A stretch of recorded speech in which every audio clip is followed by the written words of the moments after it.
నీకే దేవా సమర్పించును నా జీవితం నీకే అంకితం. మనం ఎంత పాపము చేసి ఉండొచ్చు, ఎన్ని మోసాలైనా చేసి ఉండొచ్చు, సొంత వారినే మనం మోసము చేసి ఉండొచ్చు, ఎంతగానో తీవ్రమైన పాపపు జీవితంలో మనం జీవిస్తుండొచ్చు.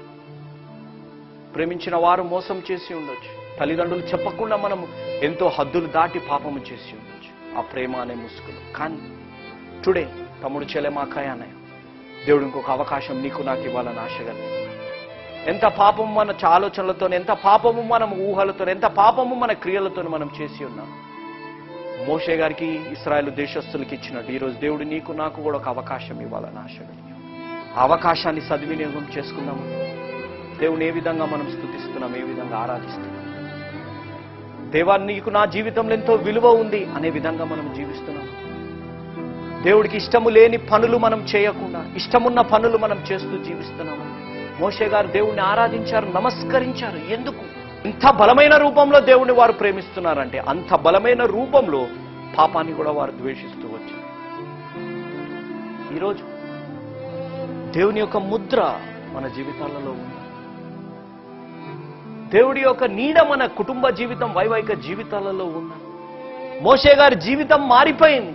దేవుడి యొక్క సన్నిధిలో వారు సమయాన్ని గడిపినప్పుడు, దేవుడితో గడపవలసినంత సమయం వారు గడిపినప్పుడు, దివారాత్రాలు ఈ వాక్యాన్ని ధ్యానించాలన్న విధంగా దేవుడితో వారు సమయం గడిపారు.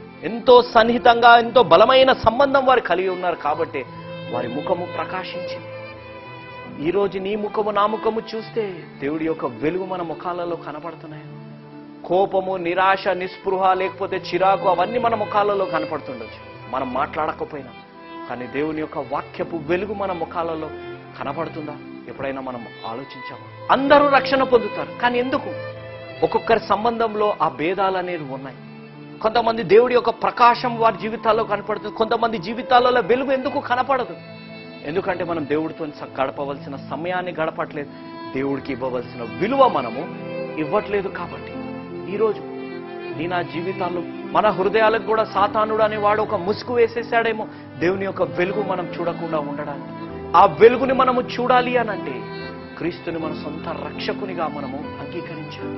ఆ వెలుగు మన జీవితాలలో కనపడాలి అంటే ఈ రోజే ఉన్న పాటున, ఉన్న చోటున మన పాపాలని మనం ఒప్పుకొని దేవుని మన సొంత రక్షకునిగా మనం అంగీకరించగలిగితే, ఒక నిబద్ధత కలిగి మనం జీవిస్తే, అననుకూలత పరిస్థితులు రానివ్వండి, అవమానకరమైన పరిస్థితులు రానివ్వండి, బాధాకరమైన పరిస్థితులు మన జీవితాల్లో రాని, ఎలాంటి పరిస్థితులైనా మన జీవితాల్లో రానివ్వండి, నిబద్ధత కలిగి మనం జీవిస్తే మోషే గారి ముఖం ప్రకాశించినట్టు నా ముఖము కూడా ప్రకాశిస్తుంది.